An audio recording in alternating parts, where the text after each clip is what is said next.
Hello friends, welcome to our channel. तो friends, आज की इस वीडियो में हम बात करेंगे हमारी एनटीए यूजीसी नेट पेपर 1 अक्टूबर 2021 से रिलेटेड जो मॉक टेस्ट सीरीज़ है उसके मॉक टेस्ट 32 के बारे में। तो फ्रेंड्स, आज की इस वीडियो में हम कुछ एमसीक्यूज़ को डिस्कस करने वाले हैं जो कि आपके पेपर के पॉइंट ऑफ व्यू से काफ़ी इंपॉर्टेंट रहने वाले हैं। जैसे कि आप सभी वीडियो का फॉर्मेट जानती हैं, तो हम डायरेक्ट अपने फर्स्ट क्वेश्चन पर चलते हैं, जहां पर आज का हमारा पहला क्वेश्चन है, dash is a primary human health risk of exposure to polycyclic aromatic hydrocarbon, in short PAHS। यानी कि पॉलीसाइक्लिक एरोमेटिक हाइड्रोकार्बन के संपर्क में आने का डैश एक प्राथमिक मानव स्वास्थ्य जोखिम है। फ्रेंड्स, ऑप्शंस आप अपनी स्क्रीन पर देख सकते हैं और इसी वीडियो के नीचे कमेंट करके हमें 10 सेकंड के अंदर करेक्ट आंसर बता सकते हैं।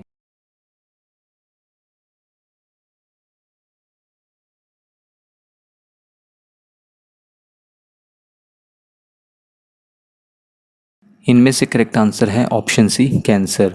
अगर पॉलीसाइक्लिक एरोमेटिक हाइड्रोकार्बन के कांटेक्ट में आते हैं तो ये प्राइमरी ह्यूमन हेल्थ रिस्क है, यानी कि एक प्राथमिक मानव स्वास्थ्य जोखिम है। तो सबसे पहले पॉलीसाइक्लिक एरोमेटिक हाइड्रोकार्बन क्या है? ये एक पॉल्यूटेंट है, प्रदूषक है। जहाँ पर फ्रेंड्स ये क्वेश्चन आपका किस टॉपिक से बनता है? जो आपका एनटीए यूजीसी नेट पेपर 1 का यूनिट 9 है, पीपल डेवलपमेंट एंड इन्वायरमेंट, उसका जो सब टॉपिक है impacts of pollutants on human health, उससे आपका ये क्वेश्चन बनता है। जहाँ पर पॉलीसाइक्लिक एरोमेटिक हाइड्रोकार्बन एक पॉल्यूटेंट है, प्रदूषक है, जो कि केमिकल कंपाउंड है, घटक है, जिसमें होता है कार्बन और हाइड्रोजन। इसके अलावा अगर हम सोर्सेज की बात करें, स्रोतों की बात करें कि इसके सोर्सेज क्या हैं, किसके? पॉलीसाइक्लिक एरोमेटिक हाइड्रोकार्बन के, इन शॉर्ट PAH के, जो कि एक पॉल्यूटेंट है। इसके सोर्सेज हैं एस्फॉल्ट, यानी कि जिसे बिचुमेन के नाम से भी जाना जाता है। इसके अलावा जो नेचुरल फायर्स हैं, यानी कि जो प्राकृतिक आग होती है, वो भी इसके सोर्सेज हैं, किसके? PH के। और साथ ही साथ वॉल्केनिक इरप्शंस, यानी कि जो ज्वालामुखी का विस्फोट होता है वो भी उत्सर्जित करता है, एमिट करता है क्या? Polycyclic aromatic hydrocarbon. और इसके अलावा ये पॉल्यूटेंट से स्किन, लंग, ब्लैडर, लीवर और स्टमक कैंसर्स हो सकते हैं। इसके बाद हमारा नेक्स्ट क्वेश्चन है, क्वेश्चन नंबर 2 में आपको बताना है, the phenomenon of marble cancer is due to dash, यानी कि मार्बल कैंसर की घटना डैश के कारण होती है।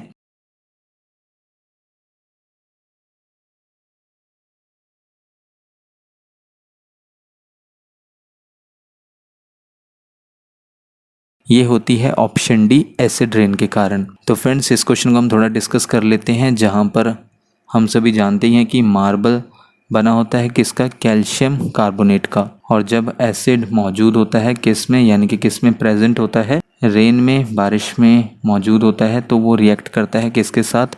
कैल्शियम कार्बोनेट के साथ। यानी कि कैल्शियम कार्बोनेट जो हमारा मार्बल है वो इसका बना होता है, तो इसके साथ रिएक्ट करता है और उसका रिज़ल्ट क्या रहता है कि ये मार्बल को नुकसान पहुंचाता है, और यही जाना जाता है मार्बल कैंसर के नाम से। इसके अलावा सल्फ़र डाइऑक्साइड और नाइट्रोजन ऑक्साइड, ये गैसेस रिस्पॉन्सिबल हैं, ज़िम्मेदार हैं किसके लिए? मार्बल कैंसर के लिए। और नेक्स्ट पॉइंट में है, और इसके अलावा एसिड्स जो एसिड रेन में होते हैं वो रिएक्ट करते हैं किसके साथ? मार्बल के कैल्शियम कार्बोनेट के साथ, और डिग्रेड करते हैं मार्बल को। और इस फिनोमिनन को, इस घटना को कहा जाता है मार्बल कैंसर। नेक्स्ट पॉइंट है येलोइंग, यानी कि जो पीला हो रहा है ताजमहल, वो वन ऑफ द एग्जाम्पल है किसका? मार्बल कैंसर का। और इससे और किस नाम से जाना जाता है? स्टोन कैंसर के नाम से। इसके अलावा इसी क्वेश्चन से रिलेटेड हमारा नेक्स्ट पॉइंट में एक और क्वेश्चन बनता है, जैसे कि how acid rain is formed, यानी कि कैसे बनती है एसिड रेन। एसिड रेन के बनने का कारण क्या है? केमिकल रिएक्शन होता है, जिसकी शुरुआत होती है, जो कंपाउंड्स होते हैं, घटक होते हैं, सल्फ़र डाइऑक्साइड और नाइट्रोजन के ऑक्साइड्स, वो रिलीज़ होते हैं किस में? एयर में, हवा में रिलीज़ होते हैं। और ये सब्सटेंसेस, यानी कि ये पदार्थ एटमॉस्फेयर में, वातावरण में काफ़ी अधिक बढ़ सकते हैं, जहाँ पर ये मिक्स हो जाते हैं और रिएक्ट करते हैं किसके साथ?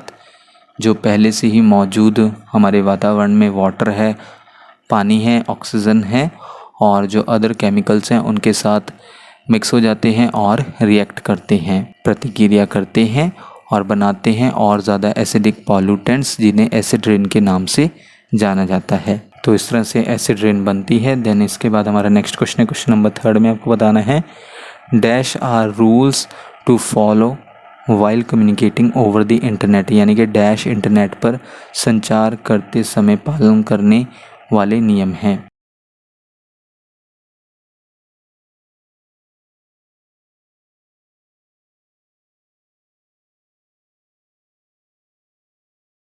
फ्रेंड्स ये क्वेश्चन आपका आईसीटी से बनता है। वो रूल्स हैं ऑप्शन डी नेटिकेट्स। ये वो रूल्स हैं जिन्हें फॉलो किया जाता है कम्युनिकेटिंग करते टाइम, यानी कि संचार करते टाइम इंटरनेट पर। नेक्स्ट क्वेश्चन है, क्वेश्चन नंबर 4 है, which of these railway stations gets 100% of its electricity from solar power, यानी कि इनमें से किस रेलवे स्टेशन को 100% बिजली सौर ऊर्जा से मिलती है।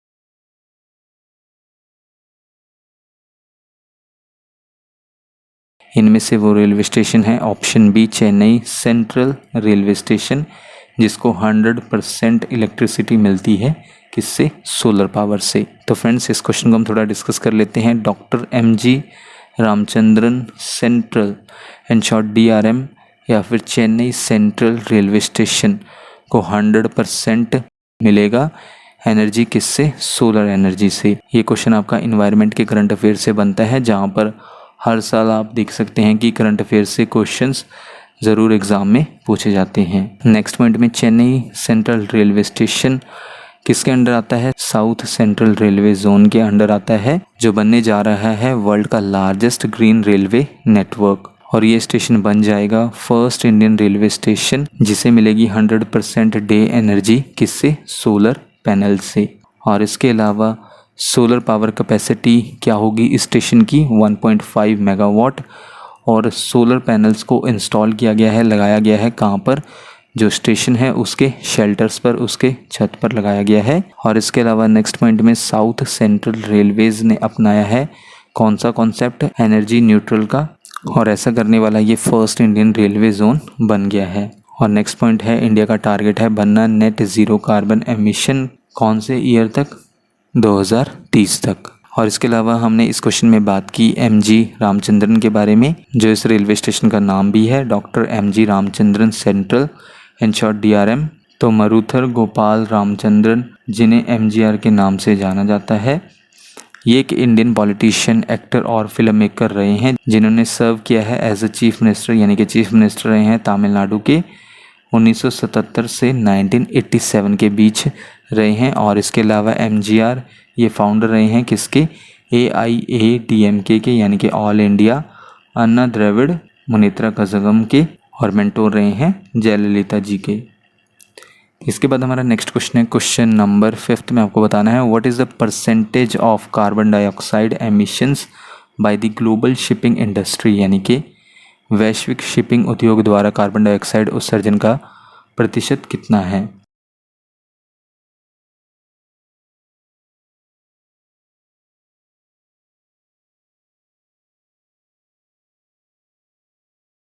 वो परसेंटेज है इनमें से ऑप्शन बी 2%, यानी कि जो ग्लोबल शिपिंग इंडस्ट्री है वो 2% का कार्बन डाइऑक्साइड एमिशन करते हैं, उत्सर्जन करते हैं। और एग्जैक्ट देखा जाए तो ग्लोबल शिपिंग इंडस्ट्री 2.2% विश्व में ग्रीन हाउस गैसों का उत्सर्जन करते हैं। तो वो परसेंट कितना है, 2.2%, किसके अकॉर्डिंग, यूनाइटेड नेशंस के अकॉर्डिंग। इसके बाद क्वेश्चन नंबर 6 में आपको बताना है mark the correct sequence about most abundant green house gases in earth atmosphere in chronological order, यानी कि काल अनुक्रमिक क्रम में पृथ्वी के वायुमंडल में सबसे प्रचुर मात्रा में ग्रीन हाउस गैसों के बारे में सही क्रम को चिन्हित करें।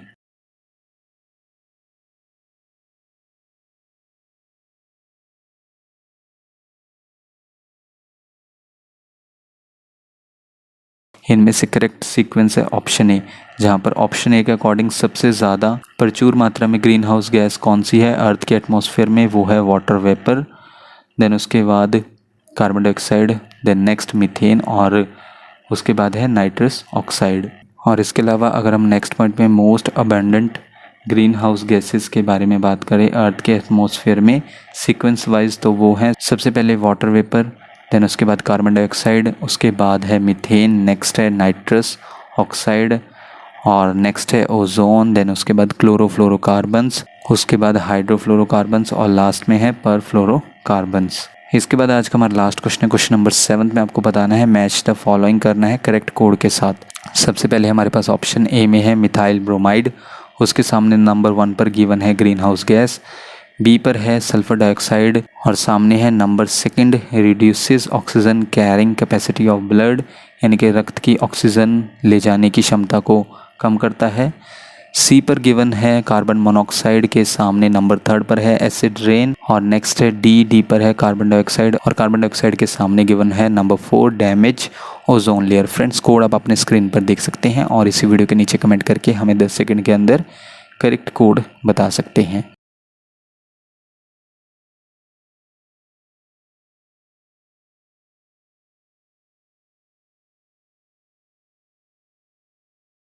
इनमें से करेक्ट कोड है कोड ए। कोड ए के अकॉर्डिंग ए का क्या है, यानी कि मिथाइल ब्रोमाइड का है नंबर 4 डैमेज करता है ओजोन लेयर को। देन बी पर है सल्फर डाइऑक्साइड और उसका करेक्ट मैच है नंबर 3 एसिड रेन, यानी कि बी पर था सल्फर डाइऑक्साइड और उसका करेक्ट मैच है नंबर 3 एसिड रेन। देन इसके बाद सी पर था हमारे पास कार्बन मोनोऑक्साइड और इसका करेक्ट पेयर है number 2 reduces oxygen carrying capacity of blood, यानी कि रक्त की ऑक्सीजन ले जाने की क्षमता को कम करता है। और डी पर था हमारे पास कार्बन डाइऑक्साइड, इसका करेक्ट मैच है नंबर 1 ग्रीन हाउस गैस। तो फ्रेंड्स इस क्वेश्चन को हम थोड़ा डिस्कस कर लेते हैं, जहाँ पर सबसे पहले हमारे पास ऑप्शन ए पर गिवन था मिथाइल ब्रोमाइड और इसका करेक्ट पेयर कौन सा था, नंबर 4 डैमेज ओजोन लेयर, यानी कि मिथाइल ब्रोमाइड क्या करता है, ओजोन लेयर को डैमेज करता है। और इसके अलावा ओजोन डिप्लेटिंग सब्सटेंसेस के बारे में बात करें, यानी कि ओजोन को कमज़ोर करने वाले सब्सटेंसेस पदार्थ कौन से हैं, उनके बारे में अगर हम बात करें तो सबसे पहले ओजोन डिप्लेटिंग सब्सटेंसेस वो केमिकल्स होते हैं जो डिस्ट्रॉय करते हैं किसे, अर्थ की जो प्रोटेक्टिव ओजोन लेयर है उसको डिस्ट्रॉय करते हैं। कौन, ओजोन डिप्लेटिंग सब्सटेंसेस। तो उन्हीं ओजोन डिप्लेटिंग सब्सटेंसेस में से मिथाइल ब्रोमाइड एक है। जहाँ पर सबसे पहले अगर हम बात करें तो वो ओजोन डिप्लेटिंग सब्सटेंसेस कौन से हैं, और ओजोन डिप्लेटिंग सब्सटेंसेस में शामिल हैं chlorofluorocarbons, halons, carbon tetrachloride, methyl chloroform, hydrobromofluorocarbons, hydrochlorofluorocarbons. Next है मिथाइल ब्रोमाइड जो कि आपका क्वेश्चन में भी पूछा गया था, और लास्ट में है ब्रोमोक्लोरोमीथेन। ये सभी सब्सटेंसेस हैं जो कमज़ोर बनाते हैं किसे, ओजोन लेयर को। और इसके अलावा फ्रेंड्स नेक्स्ट पॉइंट में जो यूज़ होता है इन केमिकल्स का वो कंट्रोल किया जाता है किसके द्वारा, मॉन्ट्रियल प्रोटोकॉल के द्वारा। मॉन्ट्रियल प्रोटोकॉल जो कि आपका यूनिट 9 का पीपल डेवलपमेंट एंड इन्वायरमेंट का सब टॉपिक भी है मॉन्ट्रियल प्रोटोकॉल, यानी कि जो यूज़ होता है इन केमिकल्स का वो कंट्रोल किया जाता है Montreal protocol on substances that deplete the ozone layer, in short Montreal protocol द्वारा कंट्रोल किया जाता है। और इसके अलावा और भी ओजोन डिप्लेटिंग सब्सटेंसेस हैं, लेकिन वो ओजोन को प्रभावित यानी कि इफ़ेक्ट बहुत ही कम करते हैं, सो उनको कंट्रोल नहीं किया जाता है किसके द्वारा, मॉन्ट्रियल प्रोटोकॉल के द्वारा। और मॉन्ट्रियल प्रोटोकॉल किसके लिए है, ओजोन लेयर को प्रोटेक्ट करने के लिए है। और इसके अलावा आपको मॉन्ट्रियल प्रोटोकॉल से related separate video already channel पर मिल जाएगी। और नेक्स्ट पॉइंट पर हमारे पास था ऑप्शन बी सल्फर डाइऑक्साइड, जिसके सामने क्या गिवन था, एसिड रेन। जहाँ पर फ्रेंड्स एसिड रेन किसके कारण से होती है, केमिकल रिएक्शन से होती है, जब कंपाउंड कौन से, सल्फर डाइऑक्साइड और नाइट्रोजन ऑक्साइड रिलीज होते हैं हवा में। तो इसलिए ये पेयर भी करेक्ट है क्योंकि एसिड रेन की वजह सल्फर डाइऑक्साइड है। और सी पर हमारे पास गिवन था कार्बन मोनोऑक्साइड, जिसके सामने गिवन था नंबर 2 पर, यानी कि ये करेक्ट पेयर था इसका। Reduces oxygen carrying capacity of blood, यानी कि रक्त की ऑक्सीजन ले जाने की क्षमता को कम करता है कौन, carbon monoxide. Carbon monoxide gas क्या करती है, रोक देती है हमारे ब्लड सिस्टम को, जो हमारा ब्लड सिस्टम एक इफ़ेक्टिव तरीके से यानी कि एक प्रभावित तरीके से कैरी करता है ऑक्सीजन को और पूरी बॉडी में पहुंचाता है, तो उसको क्या करता है, ये रोक देता है कौन, कार्बन मोनोऑक्साइड गैस उसको रोक देती है। और जो हमारी बॉडी के इम्पॉर्टेंट ऑर्गन्स हैं जैसे कि हार्ट और ब्रेन यानी कि दिल और दिमाग तक ऑक्सीजन को पहुंचने नहीं देता है कौन, कार्बन मोनोऑक्साइड। और इसके अलावा कार्बन मोनोऑक्साइड के कारण क्या हो सकता है, डिजीनेस हो सकता है, यानी कि डिजीनेस यानी कि चक्कर आना, और इसके अलावा कन्फ्यूज़न यानी कि भ्रम, अनकॉन्शियसनेस बेहोशी आ सकती है, और डेथ यानी कि मौत का कारण भी बन सकता है कार्बन मोनोऑक्साइड। और लास्ट में हमारे पास ऑप्शन डी पर था कार्बन डाइऑक्साइड, और इसका करेक्ट पेयर है, करेक्ट मैच है नंबर 1 ग्रीन हाउस गैस, जहाँ पर कार्बन डाइऑक्साइड क्या है, प्राइमरी ग्रीन हाउस गैस है जो एमिट होती है, उत्सर्जित होती है कहाँ से, ह्यूमन एक्टिविटीज से। तो friends primary green house gas कौन सी है, यानी कि प्राथमिक ग्रीन हाउस गैस कौन सी है जो उत्सर्जित होती है, एमिट होती है ह्यूमन एक्टिविटीज से, एंथ्रोपोजेनिक से यानी कि मानव जनित गतिविधियों से होती है। एमिट कौन सी गैस है, कार्बन डाइऑक्साइड। और 2019 में carbon dioxide green house gas का एमिशन यूनाइटेड स्टेट्स में 80% किससे हुआ, ह्यूमन एक्टिविटीज़ से हुआ, यानी कि मानव गतिविधियों से हुआ। तो फ्रेंड्स ये थी हमारी आज की वीडियो। आप हमें इसी वीडियो के नीचे कमेंट करके बता सकते हैं कि आपने टोटल क्वेश्चंस यानी कि 7 क्वेश्चंस में से कितने क्वेश्चंस को करेक्ट मार्क किया। नेक्स्ट वीडियो आपको जल्दी चैनल पर मिल जाएगी। So thank you friends for watching this video.